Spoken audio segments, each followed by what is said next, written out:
What's up, everybody? This is Christoforou with the Duran, and I'm here with Alexander Mercouris, editor-in-chief of the Duran. And today we're going to be talking about Russia's hypersonic weapons. So we're all well aware of Putin's speech. I believe it was the 1st of March, where he showcased, correct me if I'm wrong, Alexander, six weapon systems, many of which are hypersonic in nature. And according to Putin and according to a lot of his military officials, these weapons put Russia so far advanced of NATO and the United States that it really freaked out and scared a lot of the Western powers, realizing that Russia has developed these weapons and can essentially strike the U.S. and anywhere in Western Europe with ease. But more importantly, I think it showcased how well Russia is equipped to defend itself, given the fact that NATO seems to be encroaching ever closer to Russia's borders.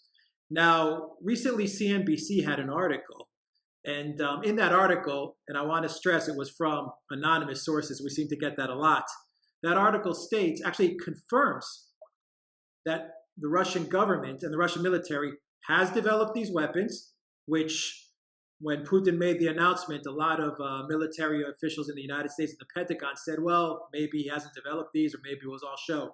The CNBC anonymous sources confirm that these weapons do exist, and not only that, Alexander, that they will be operational by 2020.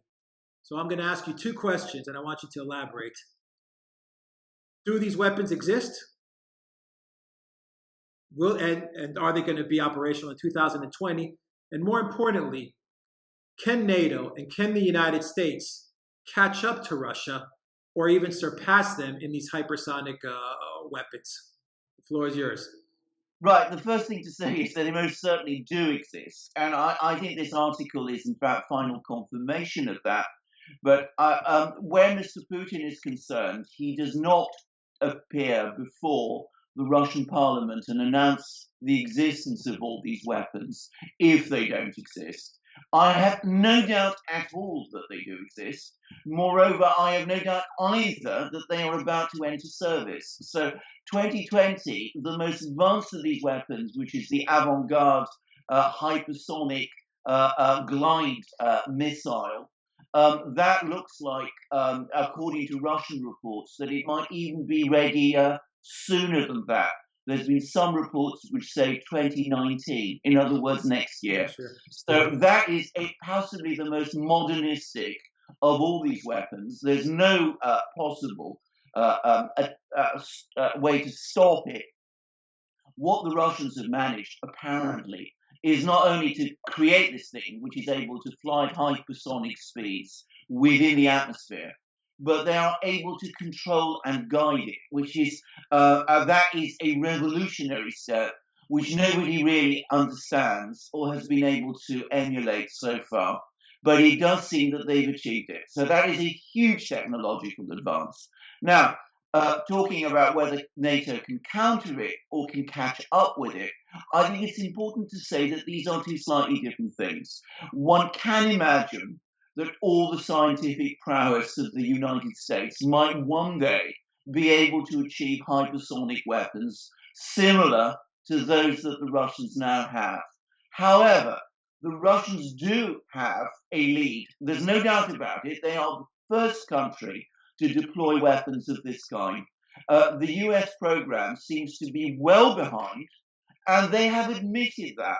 A few weeks ago, they published the so-called Strategic Nuclear Posture Review, in which they actually admitted, this is a Pentagon document, that they have fallen behind the Russians in strategic nuclear weapons development.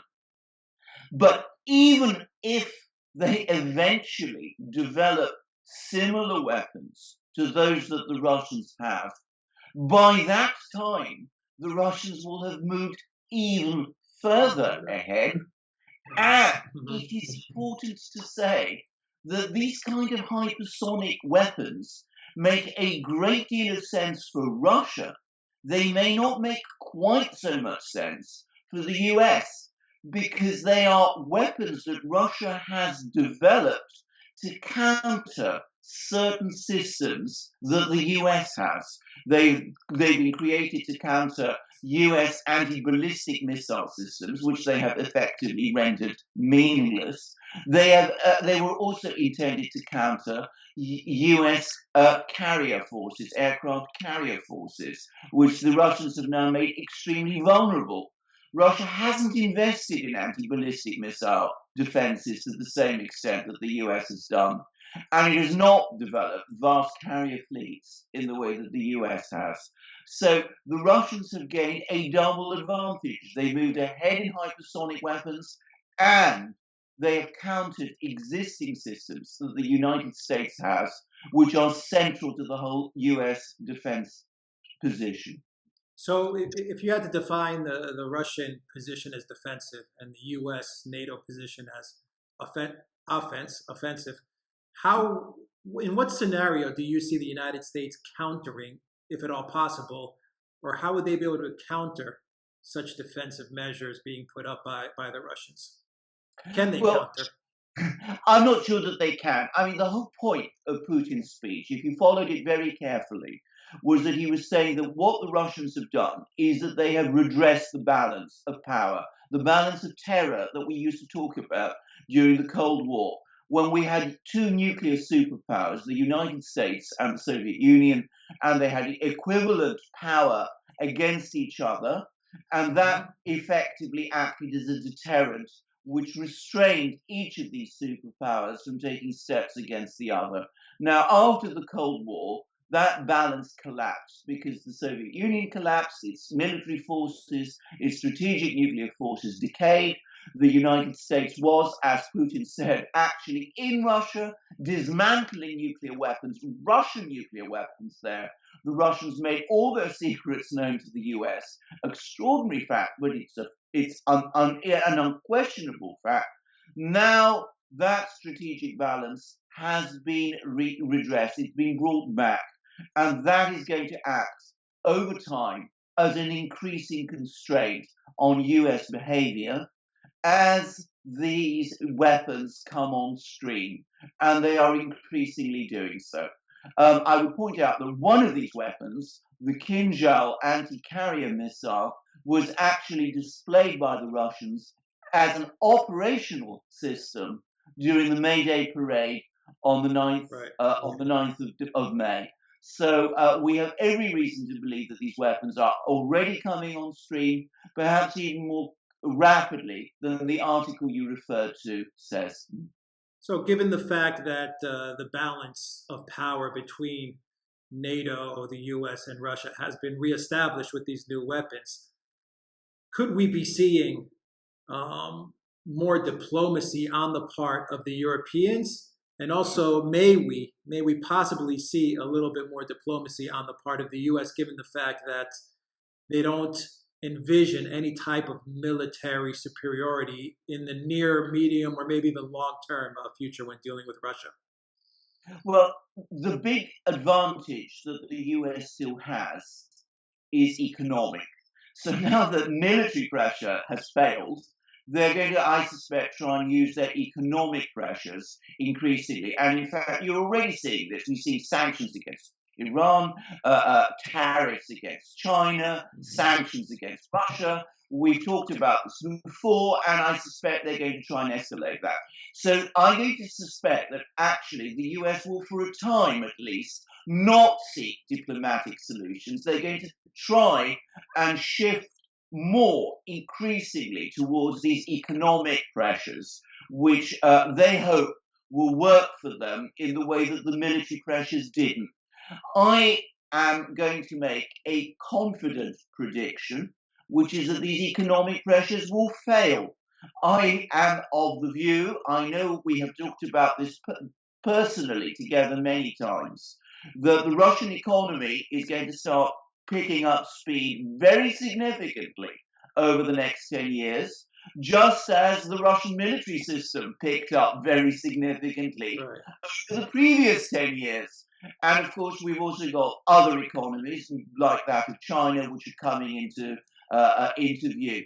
So I think that after a certain period of time, with the military balance now redressed, with the economic levers the US still thinks it has, it increasingly becoming ineffective, that say in 5 or perhaps 10 years down the line, more likely 5 than 10 in my opinion, we will perhaps begin to see a return to diplomacy and the kind of diplomacy we used to see during the Cold War, without, I hope, that ideological tension that made diplomacy during the Cold War more difficult than it needed to be.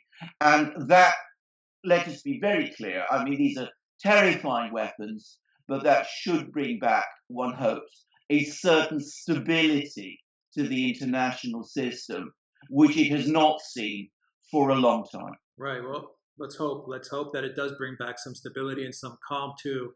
So I would say a very tense and troubled time that we live in. Absolutely. Alexander, thank you for explaining to us exactly what's going on with these hypersonic weapons and CNBC's report on the hypersonic weapons becoming active in 2020. Thank you everyone for watching this video. If you like everything we're doing, please don't forget to subscribe by clicking that red button below. Also click the notification bell to receive notifications every time we push out a new video. And also go to drnshop.com, get yourself a shirt, get yourself a retro poster. We have a lot of cool merchandise. Everything you buy helps support the Duran, helps support independent journalists, and helps us get videos like this out on a daily basis. Thanks again, everybody. Take care. Stay tuned for the next video.